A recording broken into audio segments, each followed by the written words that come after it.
बिस्मिल्लाहिर्रहमानिर्रहीम। अस्सलाम वालेकुम।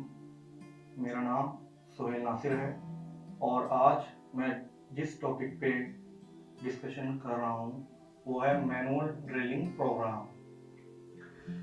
लास्ट हमने लेक्चर्स में manual, facing, turning, taper turning ये तमाम प्रोग्राम देखे थे।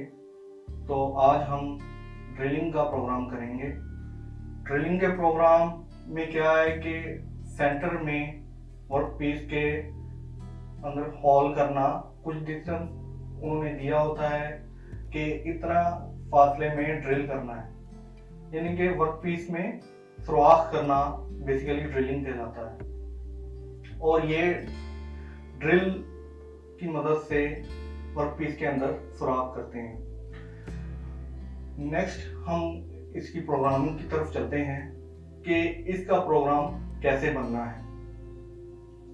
इसमें हम जो इसके स्टेप हैं उसको हम फॉलो करेंगे कि किस तरह प्रोग्राम का स्ट्रक्चर है।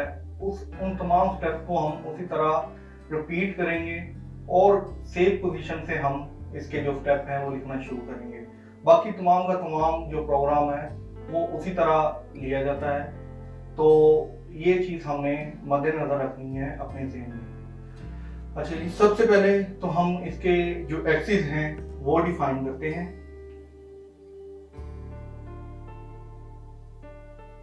Z एक्सिस, X एक्सिस,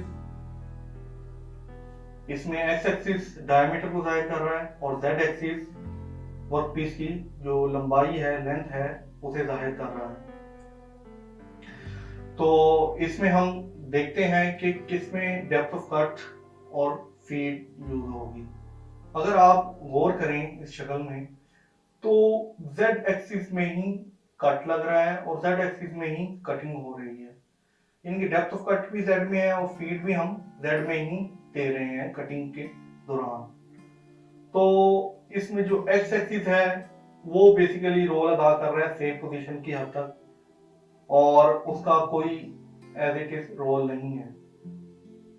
अगर हम एक्स एक्सिस को मूव करवाएं तो क्या होगा कि वर्क पीस का जो सेंटर है वो आउट हो सकता है। तो इसके लिए बेहद जरूरी है कि हम वर्क पीस के अंदर जब सुराख कर रहे हैं तो एक्स को ना चेंज करें।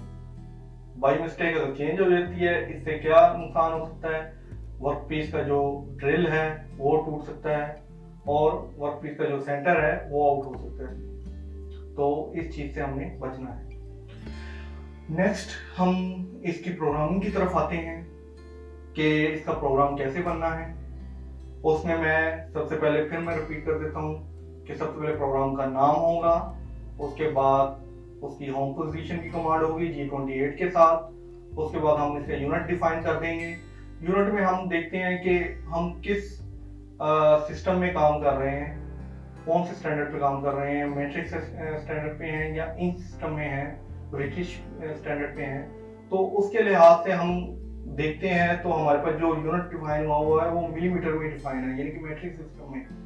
तो उसके अकॉर्डिंगली जो कोड है G20 वो है इंच सिस्टम के लिए, तो हम डिफाइन कर देते हैं। अगर बाय डिफॉल्ट मशीन में सेटिंग है मिलीमीटर के लिहाज से तो हम ये जरूरी नहीं है कि हम G21 लिखें। इसके साथ हम G99 यानी कि फीट का हम कोड देंगे जो कि मिलीमीटर पर रेवोल्यूशन के लिहाज से है। तो उसके बाद जो नेक्स्ट स्टेप है वो हम इसका देखते हैं कि टूल की सेटिंग। टूल जिस नंबर पे सेट होगा उसके अकॉर्डिंगली हम वो नंबर डिफाइन कर देंगे, टूल स्टेशन नंबर। और इसके अलावा जो है नेक्स्ट उसका ऑफसेट नंबर वो हम डिफाइन कर देंगे। अगर साइज में कोई कमी बेशी होती है कटिंग के दौरान तो वो हम ऑफसेट नंबर में जाके सेट कर सकते हैं, वेयर ऑफसेट में जाके। तो इसके बाद जो नेक्स्ट स्टेप है वो है वर्क पीस का रेफरेंस लेना, यानी कि वर्क पीस को सेंटर करना। तो उसमें हम ड्रिल को क्या करते हैं, वर्क पीस की सतह पे टच करवाते हैं, तो उसमें ड्रिल का डाया भी ऐड करते हैं, वर्क पीस का डाया भी ऐड करते हैं और जो वैल्यू एक्स की आ रही है वो भी हम नोट करते हैं। इन तीनों को सम करके एक्स की वैल्यू नोट कर लेते हैं। इसी तरह हम फेस पे टच करवाते हैं तो हम z की वैल्यू नोट कर लेते हैं और G50 के अंदर पुट कर देते हैं, जिससे हम x और z को 0 कर देते हैं सेंटर पे। इसके बाद जो नेक्स्ट है स्पिंडल को ऑन करना, उसके लिए हम M03 कमांड लगाते हैं। अगर हमारा जो टूल है वो रियर पोजीशन पे है, और अगर फ्रंट पोजीशन पे है तो M04 लगाते हैं, एंटी क्लॉकवाइज स्पिंडल को रोटेट करवाता है। और उसके साथ हम उसकी स्टार्टिंग स्पीड भी डिफाइन करते हैं कि कौन सी स्पीड पे हमें स्टार्ट करना है। तो इसके बाद हम कूलेंट को ऑन कर देते हैं M08 के साथ, और नेक्स्ट स्टेप है अब सेव पोजीशन का, वहां से हम स्टार्ट करते हैं। G00 कोड है, सेव पोजीशन के लिए हम लेते हैं X Z। एक चीज हमारे ज़हन में होनी चाहिए कि जब हम सेव पोजीशन लेते हैं ड्रिल के लिए, जारी बात है सिलेंड्रिकल वर्कपीस है, हमने सेंटर पे ड्रिल करना है, तो ये चीज आपके ज़हन में होनी चाहिए कि ड्रिल सेंटर में सेव पोजीशन पे आए। तो क्या करते हैं, अब अगर हम x की बात करें तो सेंटर से मुराद है x की वैल्यू सेंटर पे 0 है, तो हम क्या करेंगे, यहां पे भी हम 0 लिखेंगे। इसके बाद जो नेक्स्ट है Z। अब जारी बात है कि हमने टूल को वर्कपीस से टच नहीं करवाना, हमने थोड़ा सा पीछे रखना है। तो राइट साइड पे Z की वैल्यू प्लस होती है और सेंटर से लेफ्ट साइड पे Z की वैल्यू माइनस होती है। तो हमारी कोशिश है कि हम इसे राइट साइड पे थोड़ा सा रखें, तो Z की वैल्यू हम प्लस में देंगे। वो हम 2 मिली दे सकते हैं, 3 मिली दे सकते हैं, वो हमारी अपनी मर्जी है, ताकि टूल वर्कपीस से टच ना करे, सेफ रहे। इसके बाद जो नेक्स्ट स्टेप है, यहाँ पे तो ये सेफ पोजीशन पे आ जाता है कि ड्रिल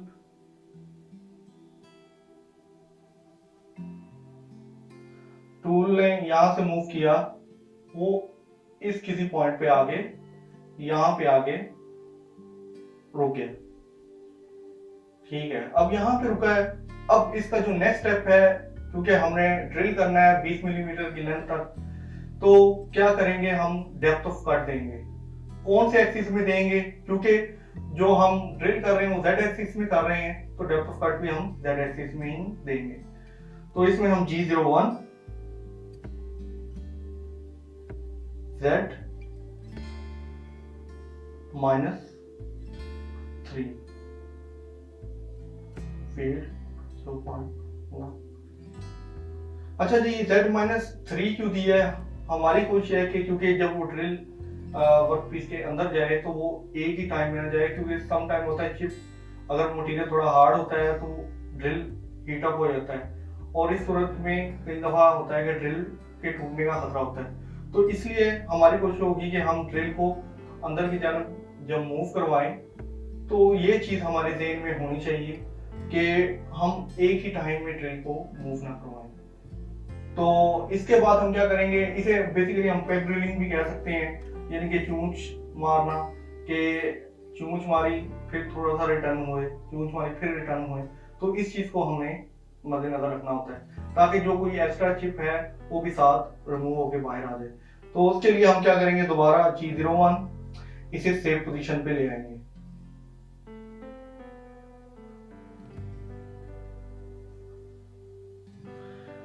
नेक्स्ट स्टेप में हम दोबारा फिर डेप्थ ऑफ कर देंगे, मजीद आगे ड्रिल की गहराई करेंगे। तो हम वो क्या करेंगे, वर्क पीस के अंदर थोड़ी डेप्थ बनाएंगे ड्रिल की मदद से। G01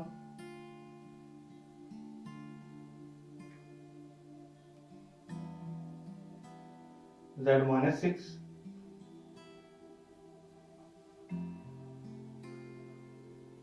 हम क्या कर रहे हैं, 3-3 मिलीमीटर के लिहाज से डेप्थ देते जा रहे हैं और इसको रिटर्न करवाते जा रहे हैं।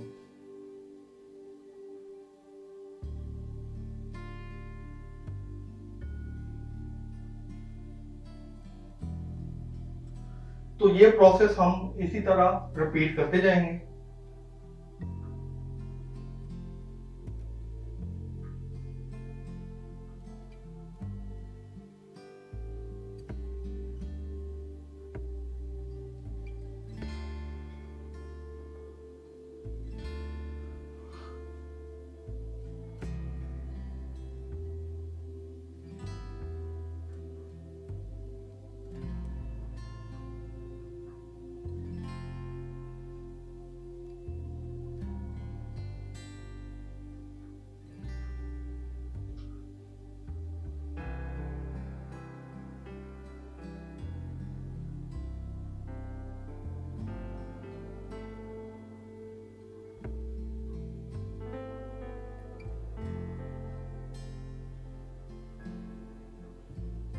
इस चीज का बड़ा खास ख्याल रखना है कि इसमें हमने एक्स की वैल्यू को चेंज नहीं करना।